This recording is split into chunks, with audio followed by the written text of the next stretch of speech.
Nobody gets you ready for Utah football more than the KSL Sports Zone. Ready.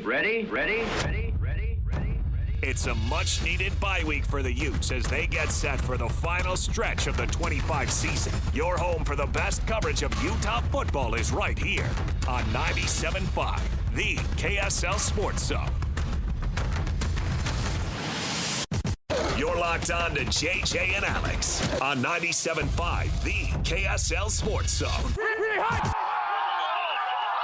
On in, it is JJ and Alex, 97.5, the KSL Sports Zone. Alex, Kirry, Jeremiah, Jensen. We are here at the warehouse in Salt Lake City, 1825 South, 300 West. Come take a look at some deals here. Let's get it going. Our program, as always, we're jumping in here, top of the hour with the cut. We're going to get right into it here as we got a little late in the last break.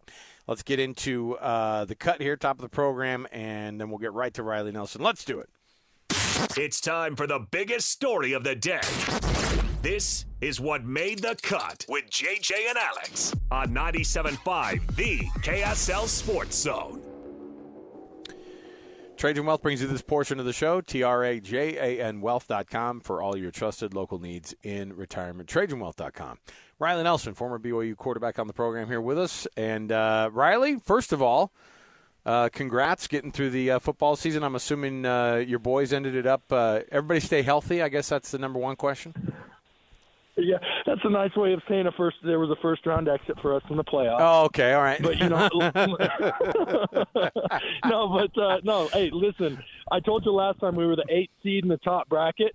If we were going to go for a championship, we wanted to climb the highest mountain. Unfortunately, sure, this year wasn't the year, but we'll get back on the next. But, yeah, no, it was a great season, kind of bittersweet because it's done for these little kids. But, boy, we got it feels like the college season – and NFL just seems to just be getting going, even though, we're 3/4 of the way through. Hey, you make sure those boys get started on that off-season program right now. No days off. No. Let's get it going. Let's get them with some NIL deals already. I need all of it dialed up here before we get these guys into college. So, but no, take it way too seriously, way too early. That's the way we do it. We have to. Otherwise, it's not fun. Riles, let's talk a little bit about this 8-0 BYU team. What's impressed you so far about this team? Because at first it was like, man, finding ways to win in these games and coming back and winning.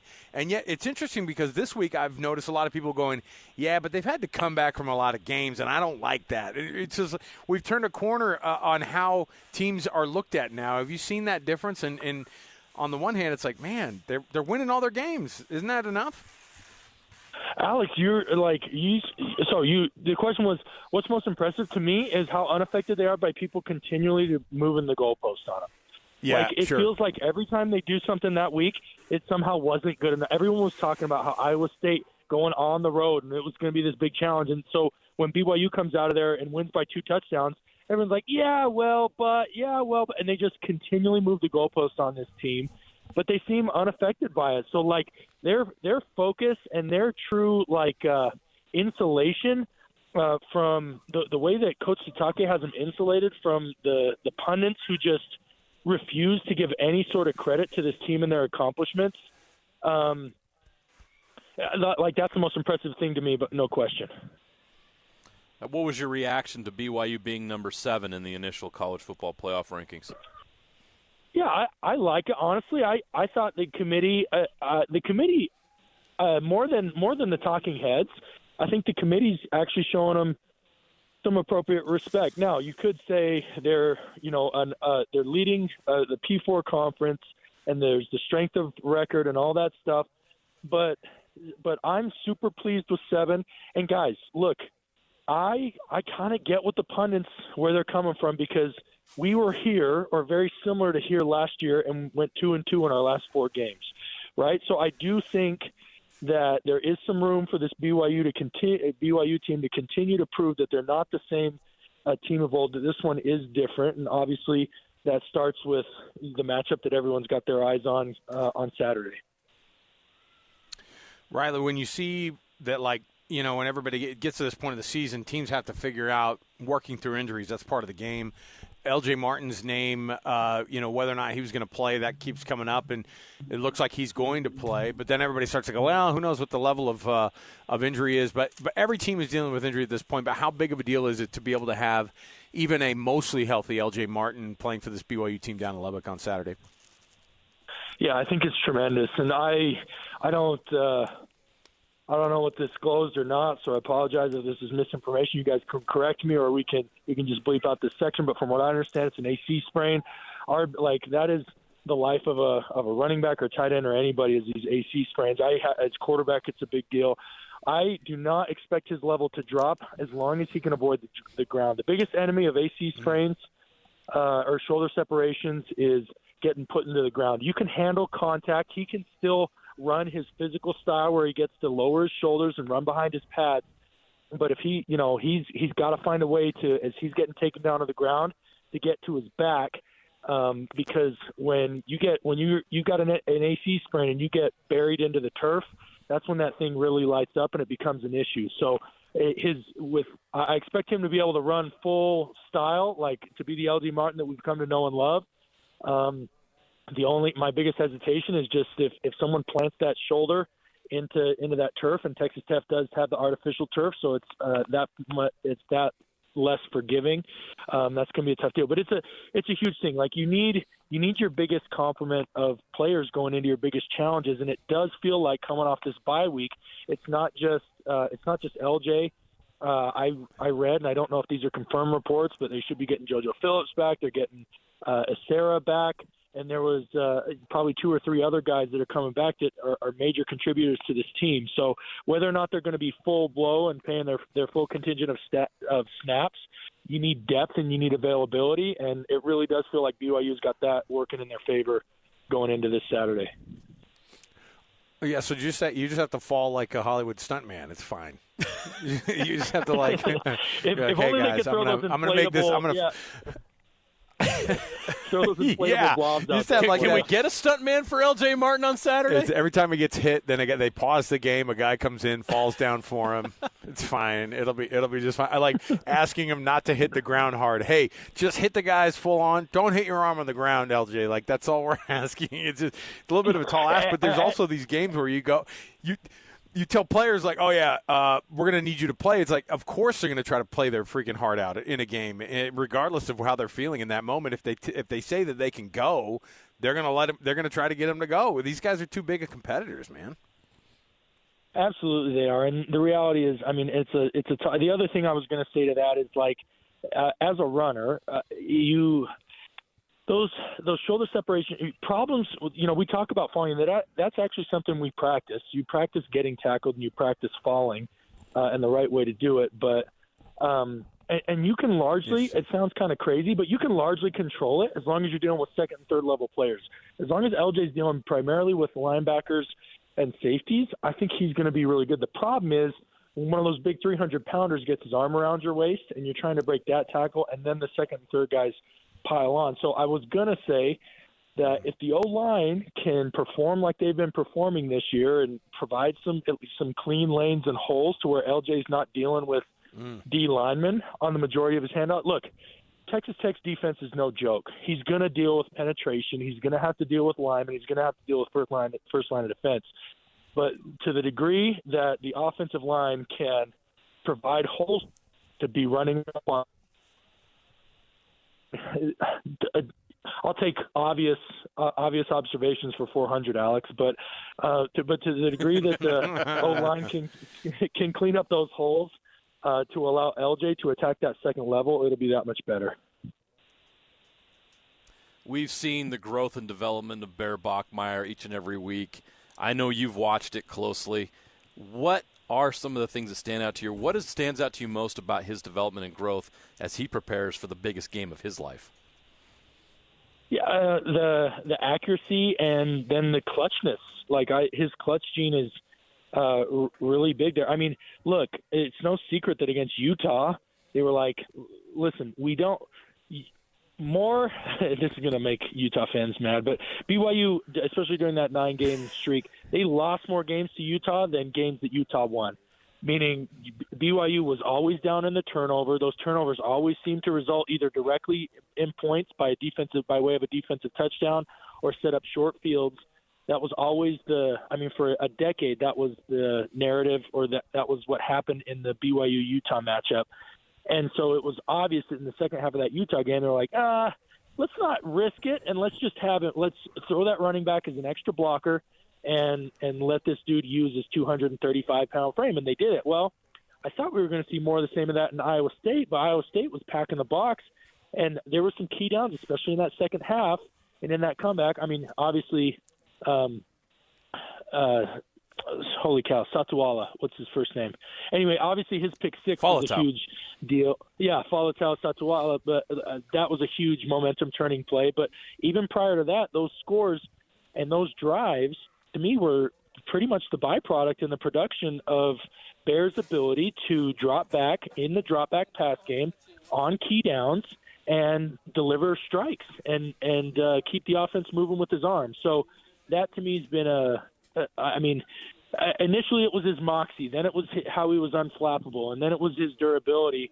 And each game he seems to be building on the layer. And this most recent one, prior to the bye, to me, was his ability to deliver with his arm in high-pressure situations.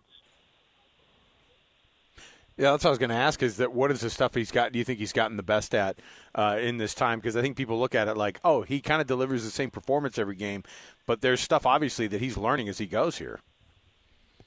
No, he doesn't. His passing game against Iowa State looked different. What it looked like it did back maybe not Portland State, because he wasn't still throwing that much against Portland State. I'm trying to think. But back in the early half of the season when BYU was playing kind of lighter competition, and everyone's like, yeah, wait till he gets against some real teams. Well, he's gotten against the real teams, and it still looked really clean and really efficient, and especially that it was, like I said, second half of the Utah game, they kind of made him a third running back or a second running back. But in the Iowa State game, when you thought you were going to see them just dust off that playbook and repeat it, they didn't. They allowed him to be a pocket passer, and he delivered. But to me, that's the biggest thing. Now, what's the next step forward he's got to take against Texas Tech? Well, here's the crazy thing about Texas Tech, guys, is like as I both watched them and then as you kind of just look at the matchup and the stats, not only are they like a staunch defense that just doesn't allow a lot of yards and points, but they're also opportunistic. Their sack leader has 11.5 sacks. Like, that's crazy. And then they're also tops in the conference in interceptions, the defensive points, all while limiting yards and limiting points. Oftentimes with defenses, it's kind of a trade-off. You either have a defense that's really stout and it's kind of bend, don't break, doesn't allow points and yards, but they struggle to create turnovers and momentum-changing plays, or you have the opposite, a defense that gives up its points, but, they're picking the quarterback off twice and they're sacking him 5 or 6 times a game. This Texas Tech defense does both of those, and so, what's he going to have to do? He's going to have to, first of all, weather adversity. That's first and foremost. Second is consistently get the ball out of your hand. It's easy at the beginning of the game when it's fresh on your mind to think like, ooh, I got to get the ball. It's hard, and it got to have it like third down situation late in the third quarter in a one-score game to remind yourself that, like, hey, I got to be 1, 2, 3 hitch ball out here. Otherwise, it could spell trouble for my team. So we'll see if he can continue to take those steps forward. And, boy, it's one of the tallest tasks that a BYU QB has faced to do it in these circumstances against this team that I can remember in recent past. Yeah, BYU's never been on a bigger stage here. 2 top 10 teams, college football playoffs, Big 12 championship implications. It's never been bigger than this. There's a lot on Bear here and a lot on the Cougars overall. But you look at Texas Tech, and they do have that one loss this year. Arizona State was the team that beat them. What do we learn from what Arizona State was able to do that BYU could do in this game to get the win over Texas Tech? Is there a weakness on this Texas Tech team?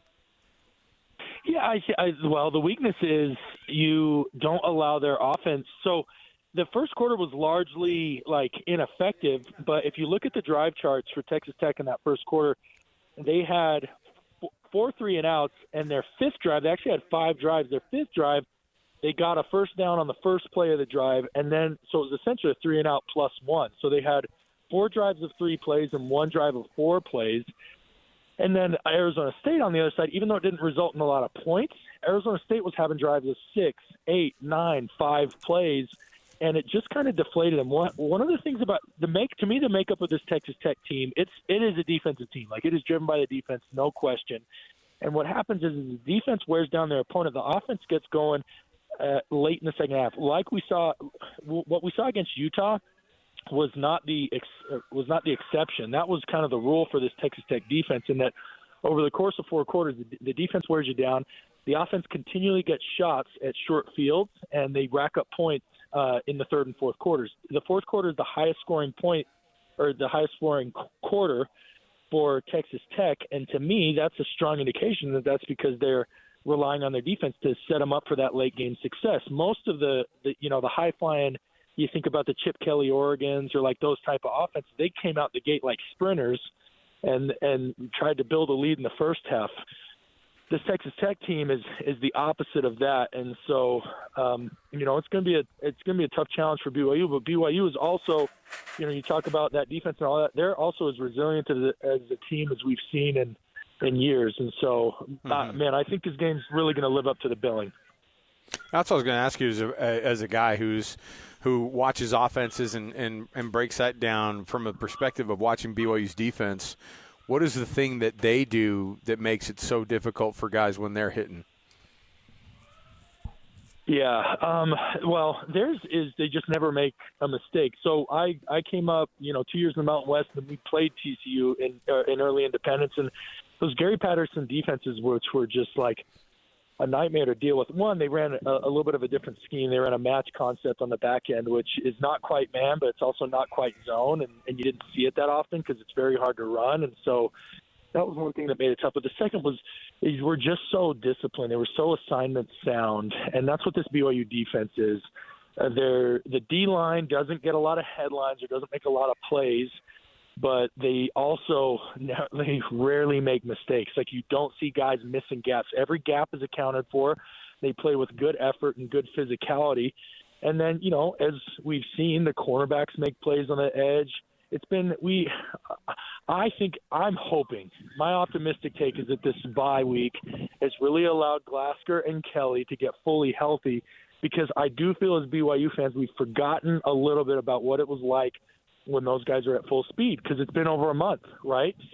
Because both of them have been dealing with injuries. So, I mean, I don't know how close we are to the end of the segment, but I'll give you my full score breakdown and prediction, and I think it just has a lot to do with just full, solid play. Yeah, let's hear it. So here's my rationale. I think this, like I said, I think this game lives up to the billing. I think both teams are going to come in well prepared. I think the 10-point spread is a slap in the face, and you're mistaking yourself if you don't think that Coach Sitake and Coach Hill and Coach Roderick are using that as motivation. But I think this game kind of plays out to the averages. So BYU, to me, it's 20-17. Here's how I get there: 2017 BYU. So Texas Tech. BYU's defense averages given up 17 points a game. I think they get that, right? We keep talking about all our injuries. Hammond goes out with the ACL. Morton's kind of coming back to full duty, but we know how banged up he's been because he's missed games already. I think BYU's defense holds Texas Tech to their season point total of about 17. Texas Tech, I believe their defense is every bit as good as we say. I think they hold BYU to their season average points allowed of 13, but the difference is a special teams or defensive touchdown. I think they're able to. I think BYU's.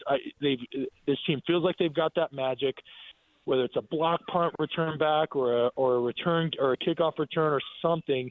That the special teams or the defense is going to come up big, come up with that extra 7 points. That doesn't have to come against that Texas Tech defense that gets BYU to 20. And that gets you to, my predicted final of 2017. It's a close game. Those are the ones we like. And that would be an incredible result for BYU. And my goodness, to think what's possible, Riley, if they're able to pull that off. 9-0 undefeated. Wow. Yeah, I'm that bullish on the team. The one thing, though, is like this team has shown its propensity for potential letdowns. So, like, no rest for the weary. We can't even enjoy. You're saying you're waiting for the bottom to fall out of this, like every BYU fan. No, what I'm saying. When is my dream going to be dashed? I'm not saying that. I'm saying, like, maybe you give yourself a couple hours on Texas Tech before you're like, all right, let's not get snake bit by. And forgive me, does it go Tech? Does it go Tech, Cincy, TCU, or does it go TCU, Cincy? Tech, yeah, it goes Tech, TCU, Cincy. Yeah. I mean, TCU throws up points and yards like it's nobody's business. Now, it's not producing wins, but then it's like, oh man, do you turn around against a track meet team and you're so worn out, do you not get burned out? But yeah, I agree. It'd be an incredible result, 9-0. That point, that time you would finally validate yourself. If you're sitting at 7 now, you're probably looking at a bye. The next playoffs come out, you're probably looking at a bye. Now, you might need one of those top 4 to lose, but you would finally validate yourself with the win against Texas Tech. And so, yeah, the sky would be the limit. And so at that point, it's just about taking care of business and not letting the snake bite you. Yeah, but 20-17, that's not very impressive, and I haven't been, that's not something that Alabama would have beat them by 20. It just means more. I'm just, I just prepare. I try to. You got macros that ready to go right now. I try to prepare BYU fans' hearts for whatever they're going to end up having to hear the next week, because that's what it ends up being. So, Riley Nelson, former BYU quarterback, on the program here with us, and we appreciate you taking extra time here, Riles, and have fun with the family. We'll chat with you again one of these future weeks here. You bet, fellas. Always a pleasure. Talk to you soon. There you go. Thanks, Riley Nelson. Enjoy the game. We'll come back. We got more to go. Our NFL Blitz is next. We got more around the corner, so stay here, 97.5 BKSL Sports Zone. All the latest news and notes from the league and the locals in the NFL. JJ and Alex bring you the NFL Blitz on 97.5 BKSL Sports Zone.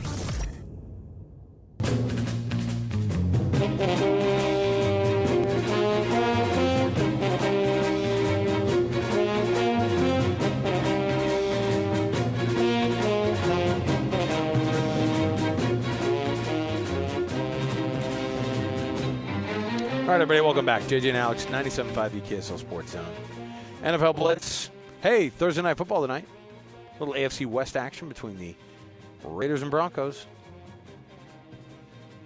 The way the NFL works is the Raiders are going to win this game, right? No. No? No chance, Okay. Lloyd. No chance. Not tonight. Not going to happen. Oh. Nope. Broncos are wearing the Orange Crush. Oh, are they? Retro again, beautiful uniform. Yeah, it They looks need to wear good. them full time. So you're gonna have the Raiders with the look that they've always had, and the Broncos with this look. It's gonna feel like the old days, which is gonna be pretty fun. It should. Somebody Tell the should. Broncos You know win what? by 30. But Pete Carroll should come out of the locker room with the old Madden, checkered bell-bottom pants, like the slacks that were that kind of just plaid wear a really looking. tight polo with the polyester pants. Get a nice. Get that weird hair that he had going on, like that flat kind of Krusty the Clown sort of out to the side look. Come on, just to go full retro. We'll see how that one goes. By the way, Sauce Gardner, did you see that video of those young Jets fans? That poor kid. He's like, hey, Sauce the dad was too excited to tell the kid. Kind of weird, right? Kind of evil. Hey, buddy, wake up. Hey, Sauce got traded. Not April Fool's. He really did. And then the kid starts crying. Sauce Gardner sees it and gifts that young man and his brother a couple of Colts jerseys. They're going to be Colts fans from now on. So there you go. This is their Colts. This is their team.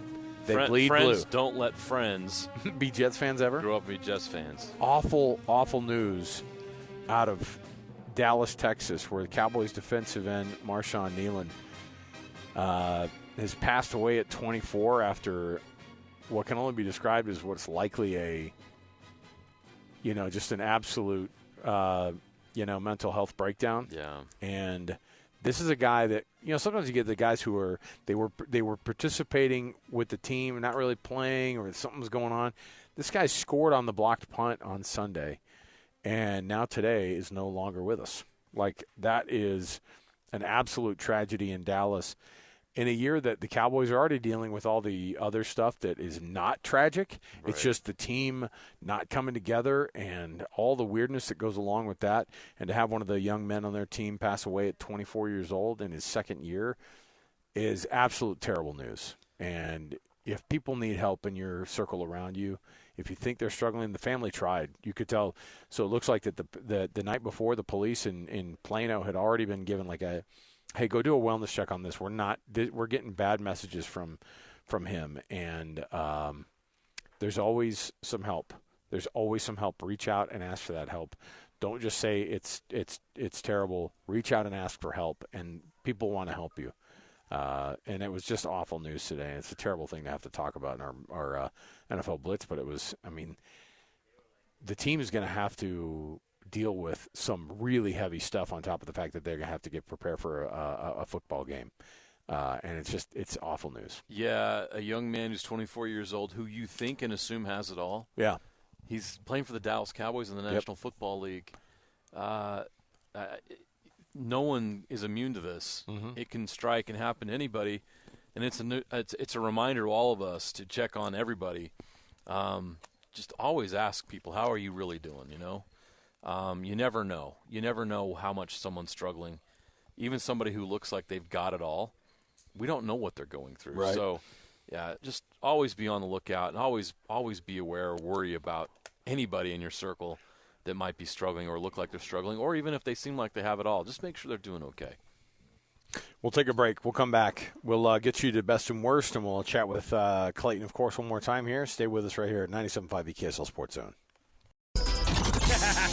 Wrapping up the hour with our picks for the best and worst moments on today's show. As JJ and Alex want to hear your best and worst of the day.